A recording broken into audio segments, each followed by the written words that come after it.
पाकिस्तानियों को ना किसी धोखे में नहीं रहना चाहिए। खुले दिल से आप इस हकीकत को तस्लीम करें और खुले दिल से आप इस बात को माने कि पाकिस्तान ने अमली तौर पे ऐलान तो नहीं किया लेकिन इसराइल को तस्लीम कर लिया। आप खुले दिल से इस बात को मान लें। पाकिस्तानियों को यह बात मान लेनी चाहिए, अपने आप को धोखे में नहीं रखना चाहिए।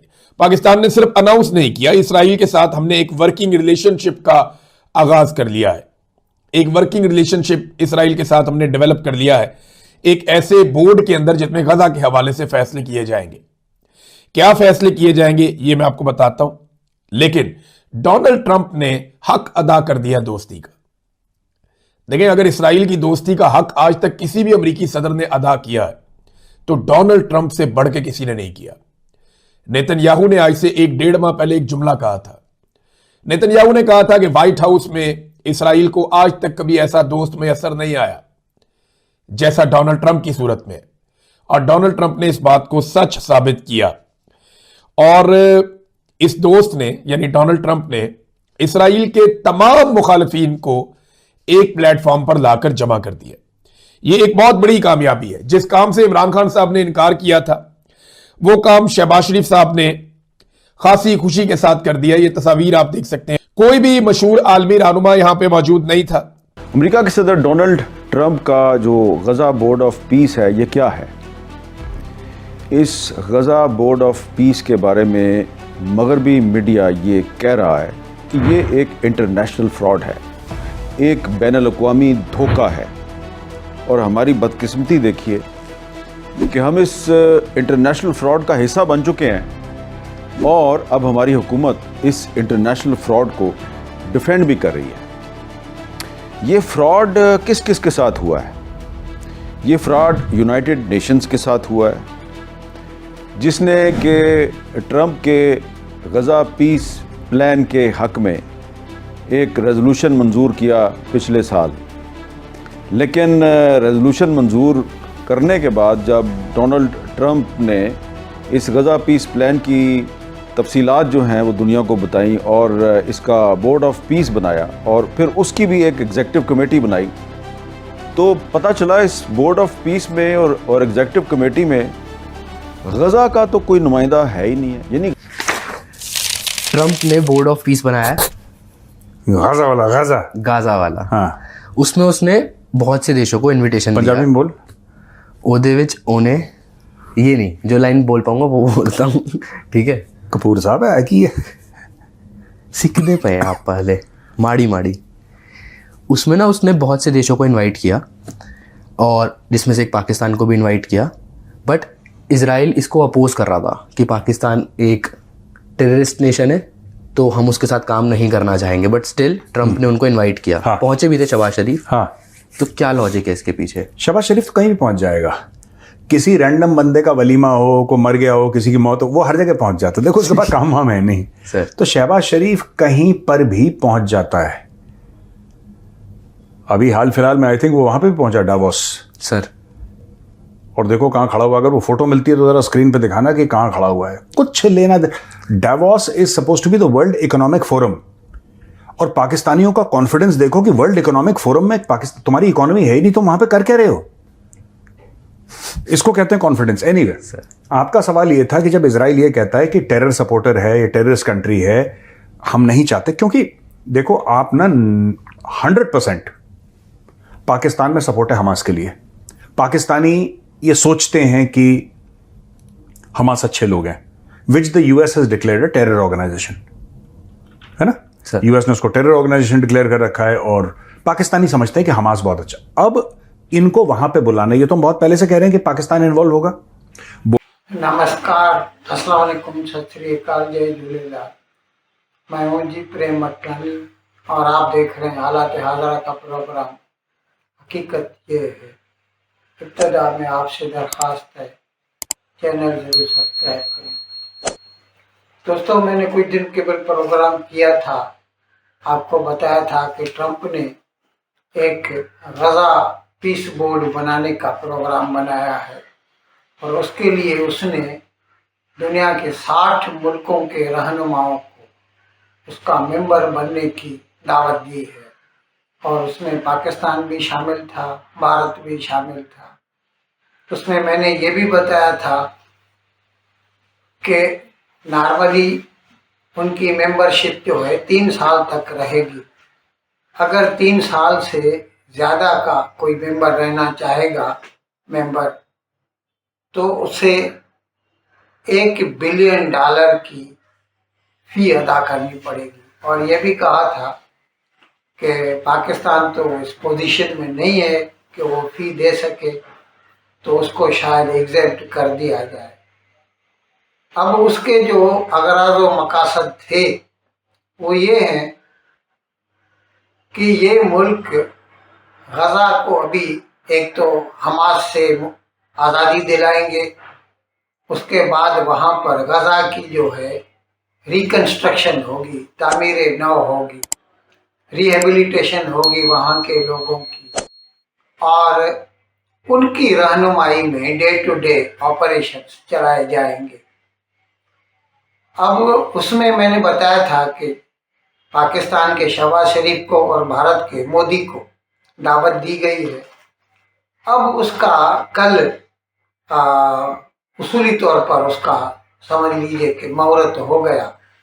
स्विट्जरलैंड के शहर दावोस में सदर ट्रंप वर्ल्ड इकोनॉमिक फोरम में शरीक होने के लिए आए थे। वहाँ पर उन्होंने इसके जो डॉक्यूमेंट्स थे उन पर दस्तखत ले लिए।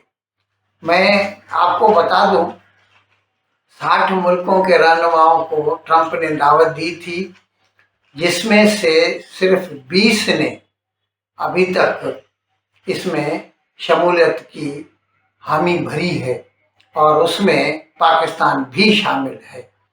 और कल ट्रंप के सामने पाकिस्तान के वज़ीर आज़म जनाब शहबाज शरीफ ने वो डॉक्यूमेंट पर दस्तखत किए, और उसके साथ वैसे पाकिस्तान का जो आर्मी चीफ है जनरल आसिम मुनीर, वो भी शामिल था उसमें। अब जो ममालिक इसमें शामिल हो रहे हैं, बड़े बड़े जो हैं उनके मैं नाम बता रहा हूँ आपको। तो उनमें है ये उर्दन है, इसराइल है, इसराइल तो खैर ज़ाहिर है होगा ही होगा, आर्मीनिया है, बहरीन है,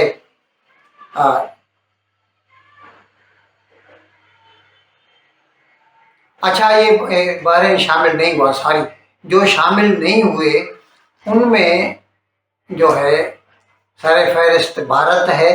वैसे भारत ने इनकार नहीं किया है अभी तक, लेकिन जवाब भी नहीं दिया है मोदी ने, तो अभी तक भारत उसका मेंबर नहीं बना है। जो नहीं बने हैं उनके नाम बता रहा हूँ मैं। बहरीन, मिस्र, कुवैत, तुर्की, सऊदी, फ्रांस,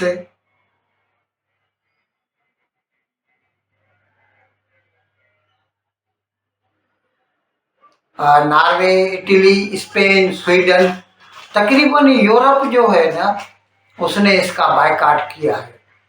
और यूरोप को तो खैर आजकल अमेरिका से या सदर ट्रंप से बहुत वो नाला है, बहुत उनसे परेशान है, क्योंकि इसने जो धमकी दी है कि वो ग्रीनलैंड के ऊपर कब्जा कर लेगा, क्योंकि ग्रीनलैंड जो है वो नॉर्वे का है और नॉर्वे यूरोप में है।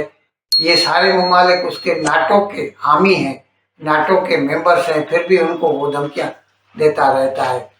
अब मैं बात करता हूँ पाकिस्तान की।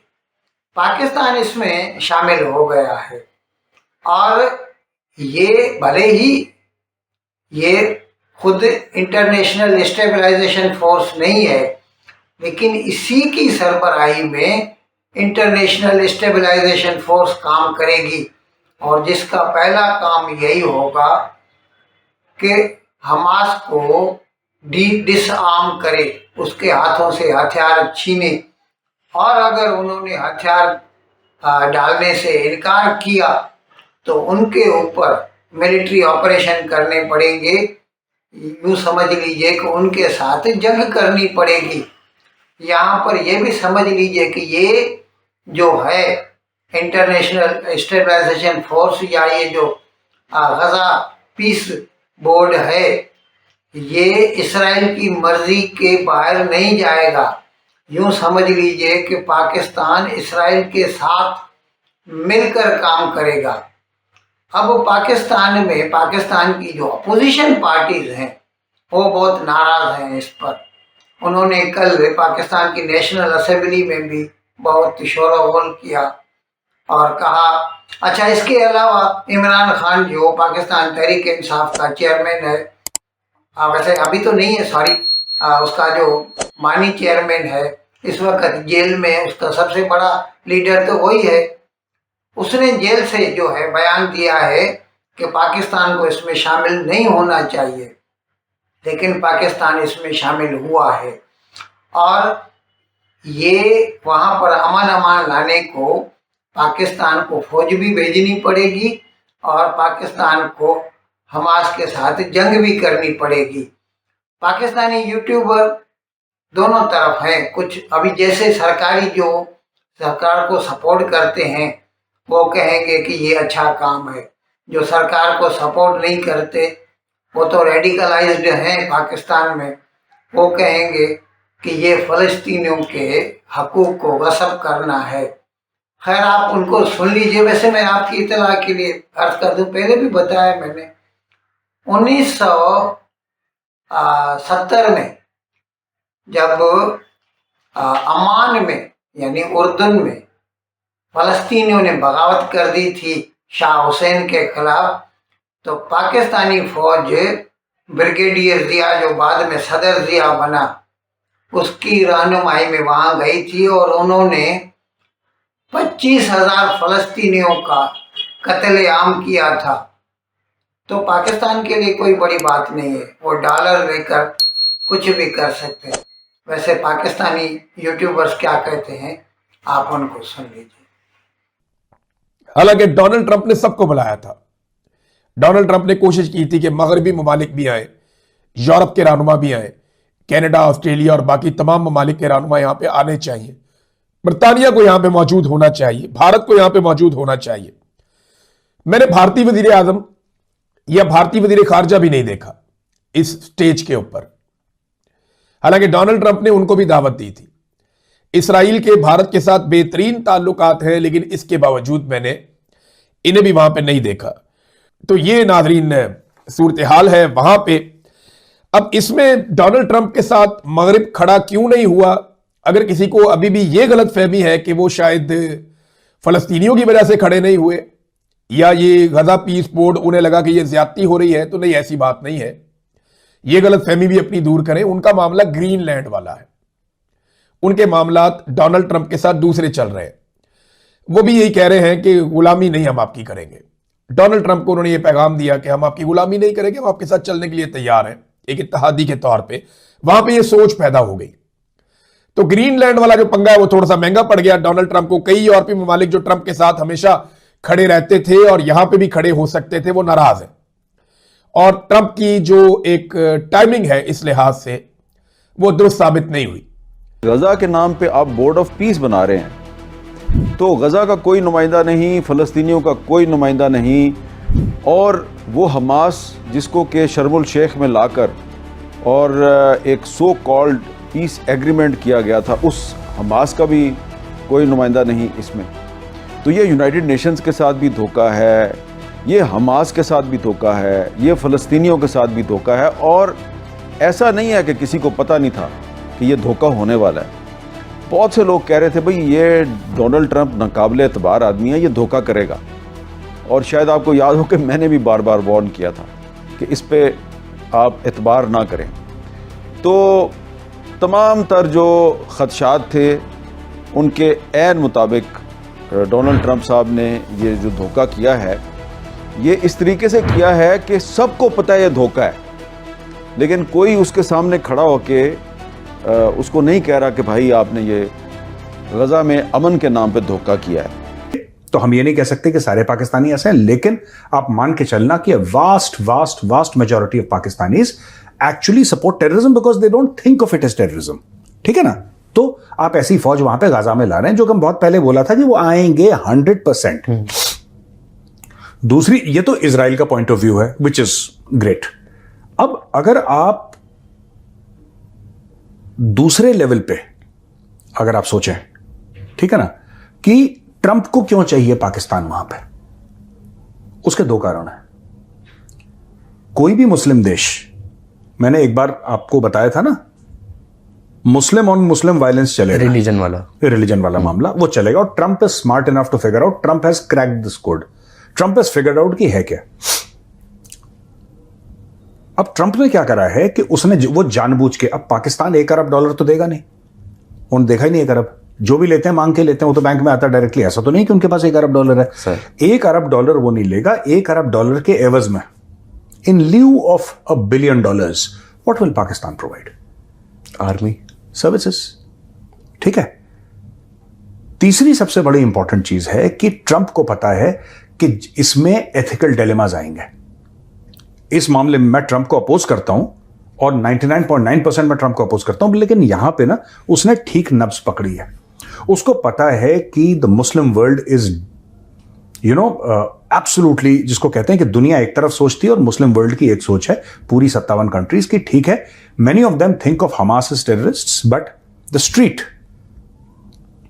उनके दिमाग में वही है कि फ्रीडम स्ट्रगल चल रहा है और ये सब चल रहा है, ऑल दैट।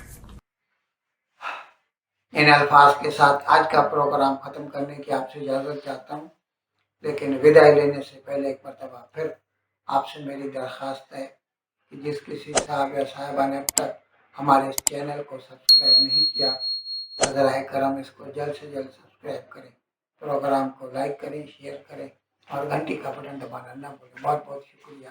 खुदा हाफ़िज़।